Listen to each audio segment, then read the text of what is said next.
And joining me on the call today, I've got Michael Griffiths. Michael Griffiths is the king and guru of referral marketing, and he's going to be talking about fast-tracking your business growth through transforming your referrals, retention, and client loyalty. Welcome to the call, Michael.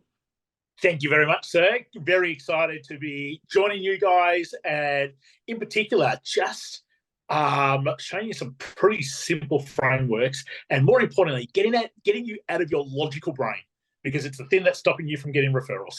So can't wait to be joining you guys and giving you stuff which you can use straight away. Like, that's how I've always been. It's the teacher in me to go, how do you take stuff and be able to be implementing it right there on the spot?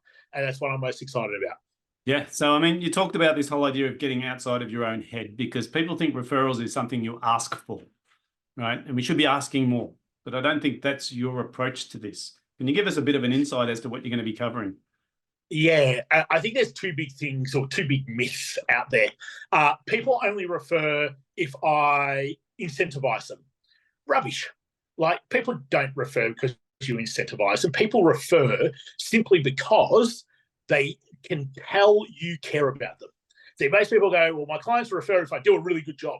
It's like, you're supposed to do a good job. That's why they pay you. So it's not why they refer. Should you thank people for referring? 100% you should. But there's no point incentivizing them. It's actually the way you build bond and connection with your clients, which will determine how many referrals you get. We're going to dive deep into that for you to actually understand the difference between the logical red brain, the emotional green brain, and how to foster those relationships past simply, you pay me for doing this for you, which is what most people's relationship is. So the second big myth is just simply ask them more. Well, in theory, it makes sense. But for most of us, we don't want to do that. We don't want to change the relationship between client and us. And by asking them, sometimes it's a little bit awkward. Sometimes they don't want to help. Sometimes they don't feel a big enough connection to say, yeah, I'll help you. So instead they say, let me think about it.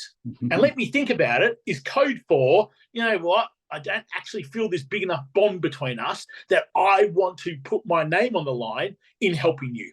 That's really what that means. So instead of just asking more, what we need to do is actually find ways to make it easy for them to refer. I'm going to go into really deep how you can do that. You can get it up and running literally within minutes. So therefore, you won't actually have to ask your clients to ever refer you again. They will know exactly what to do, how to do it, and how to best help, which doesn't feel awkward for them. It doesn't put them at risk, because the biggest thing that our clients don't want, it's got nothing to do with your relationship with them. It's the relationship with the other person that matters most to them. So we're going to cover all of that. We're going to give you some good little frameworks to be able to start using. We're going to make sure that in the end, you've got a whole bunch of raving fans that want to refer you all the time without you having to ask for it. Brilliant. Michael, thanks so much for sharing some insights. I'm excited about the event myself, and I'm pretty sure anyone listening to this is going to be keen to listen in as well. So thank you. Absolute pleasure. Looking forward to seeing you guys very soon.